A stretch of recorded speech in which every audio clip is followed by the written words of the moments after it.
본문의 말씀은 이제 예수님께서 공생애를 시작하는 장면이 17절에 언급됩니다.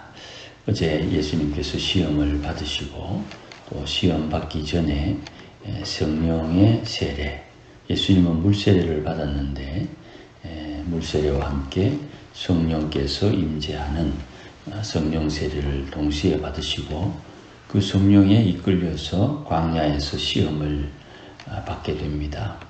이 시험을 통해서 통과한 뒤에 천국의 소식을 전파하게 되죠. 이것을 가지고 제 말씀드리기를 우리가 신앙이 자라는 만큼 그 신앙에 합당한 시험이 반드시 있다.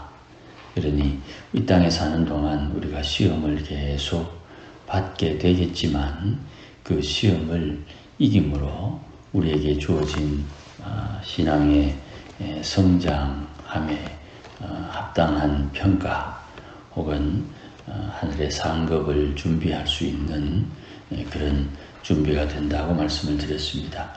오늘 본문에 이런 배경을 그친 뒤에 비로소 예수님께서 회개하라 천국이 가까이 왔다 하는 복음을 선포합니다. 우리는 보통 결과물 또 눈에 보이는 결과물에 좀 치중하는 그런 경향이 있습니다. 그건 주님께서 말씀하신 대로 사람은 사람의 마음을 읽지 못하기 때문입니다. 하나님께서 사람의 마음 중심을 볼 수 있고 또 사람이 왜 그리 되었는지 또 지금 무엇을 하는지 앞으로 어찌 될 것인지를 꿰뚫고 계신다는 것을 우리가 잘 알고 있지요. 예수님께서 복음을 전한 거기에 초점을 맞추면 어떤 준비가 있었고 어떤 방향을 가졌는가 하는 것을 놓칠 수가 있습니다. 그래서 예수님께서 회개하라 천국이 가까웠다 하는 이 말씀을 전하는 것이 12절과 16절에 있는 말씀을 통해서 볼 때에 마태는 계속 선지자의 예언이 이루어졌다 하는 것을 반복하고 있지요. 그리고 이 선지자의 예언의 내용이 무엇입니까? 빛이 빛이었다. 빛이 빛이었다. 흑암에 있는 백성들에게 빛이 빛이었다. 그 지역이 갈릴리 지역이다. 이 내용이 이사야 9장에 나오는 말씀으로 언급을 합니다. 그 아니나 다를까 예수님께서 어떤 시기 자기에게 세례를 준 이 요한이 잡히게 된 것을 듣고 갈릴리로 갔다가 또 자기가 사시던 가브나움에 정착을 하게 됩니다. 이 지역에 대한 내용도 요한복음에 보면 가나 지역, 가나의 결혼 혼인잔치 그리고 가브나움에서 예수님께서 제자들을 부르신 이 가브나움은 해안에 있는 곳입니다.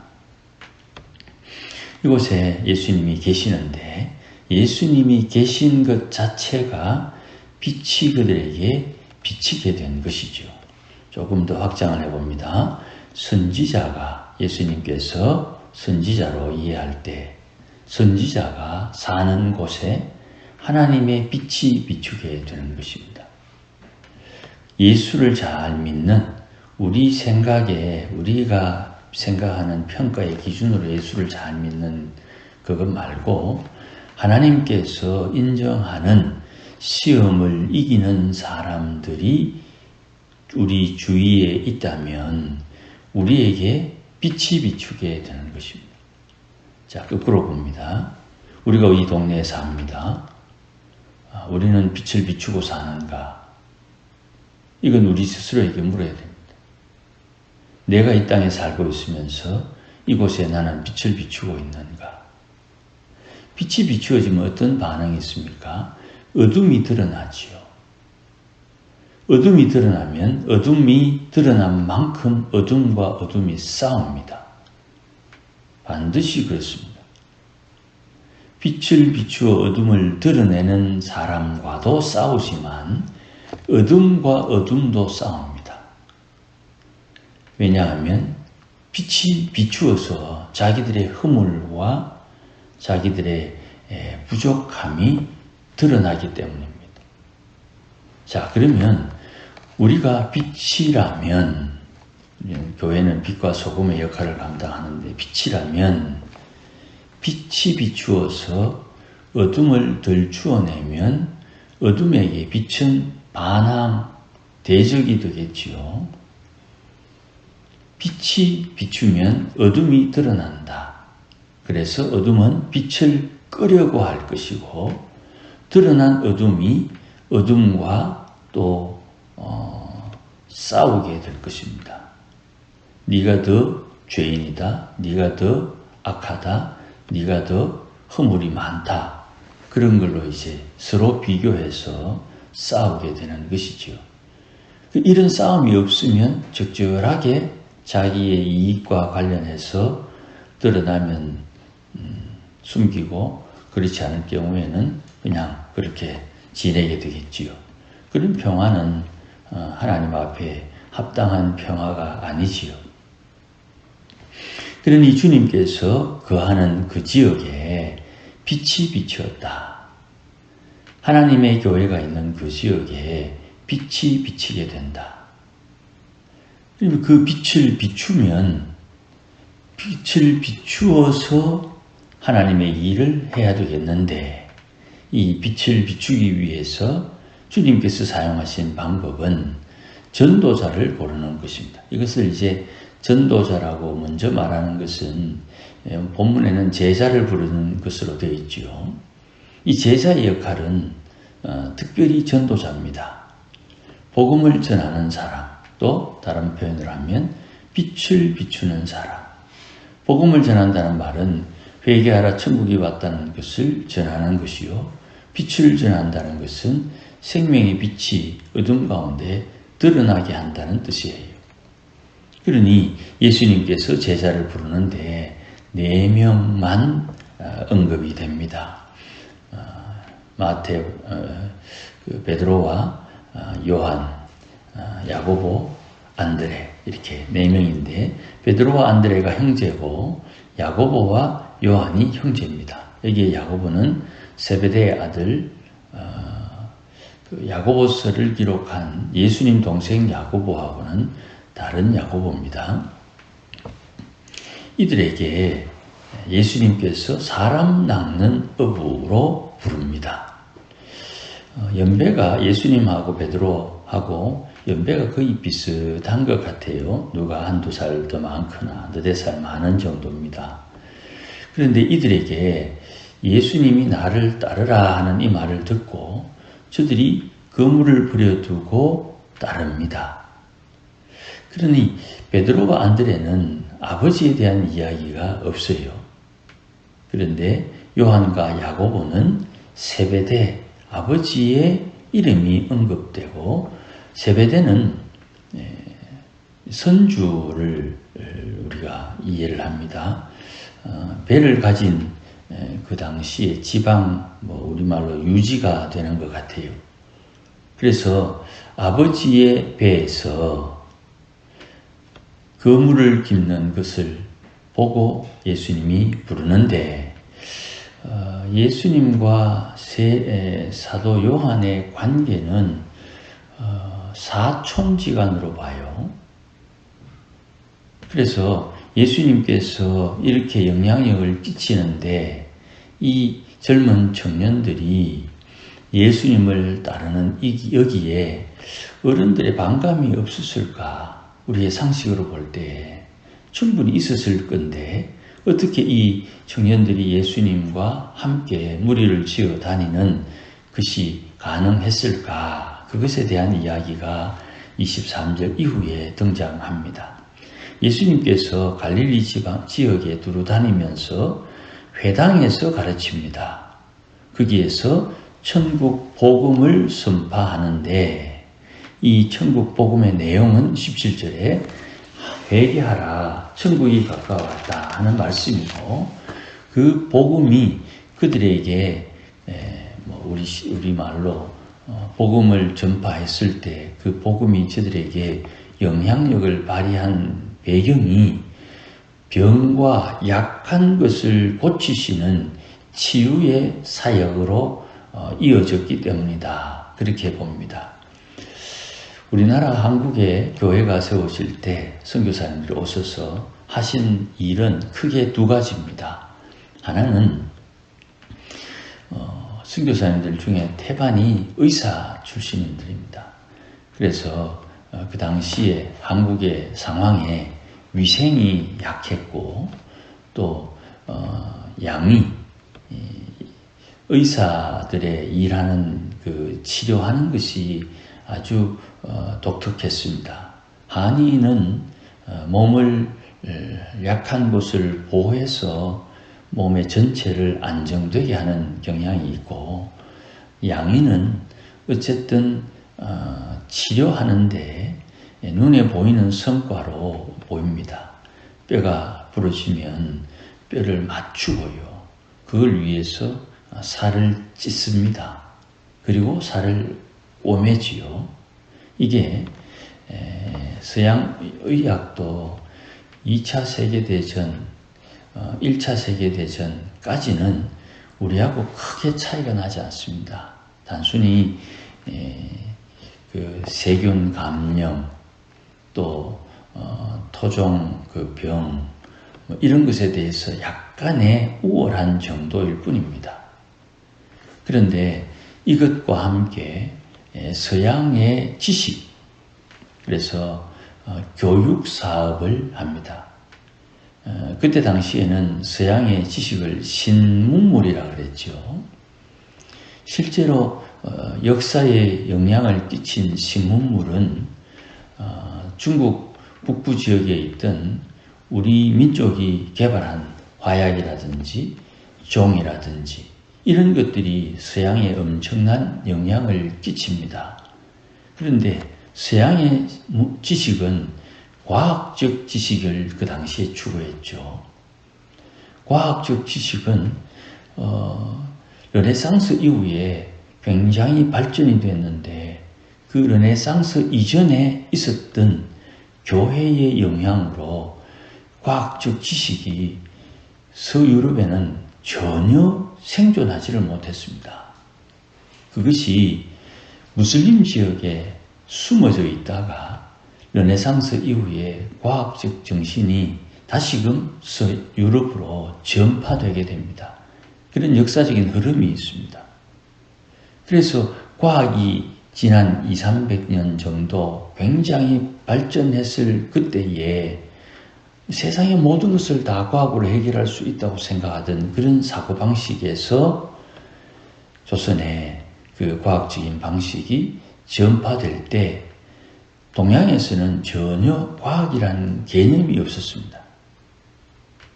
그 과학이라는 개념이 없는 거기에 새로 듣는 과학이라는 것이 우리 조선 사람들에게 엄청나게 신선한 것으로 오해하게 되죠.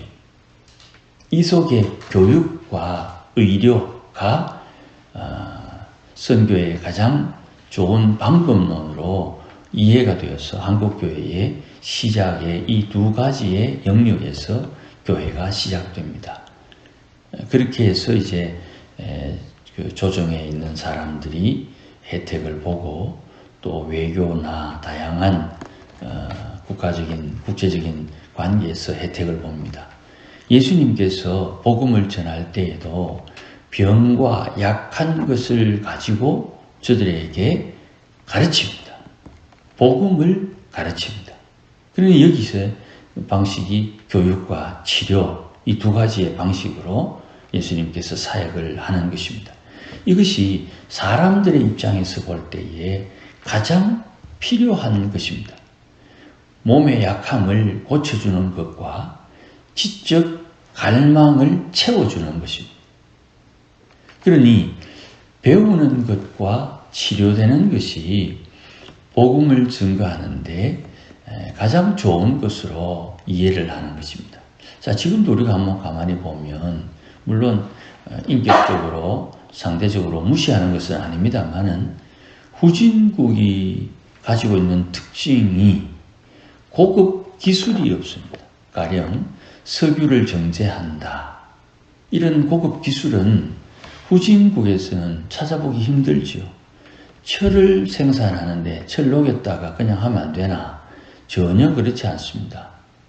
철을 녹였다가 그 철의 탄소 성분에 의해서 철의 딱딱함이 달라집니다. 온도가 달라집니다. 이것도 경제성을 따지려면 커야 되지요. 풀무불에서 은을 녹일 수 있고 금을 녹일 수 있습니다. 금과 은은 귀중품이니까 조금만 녹여도 되지만 구리를 녹일 때는 엄청 크게 녹여야 경제성이 나오는 거죠. 그런 제철소를 만들려면 과학적인 지식의 바탕이 있어야 됩니다. 마찬가지입니다.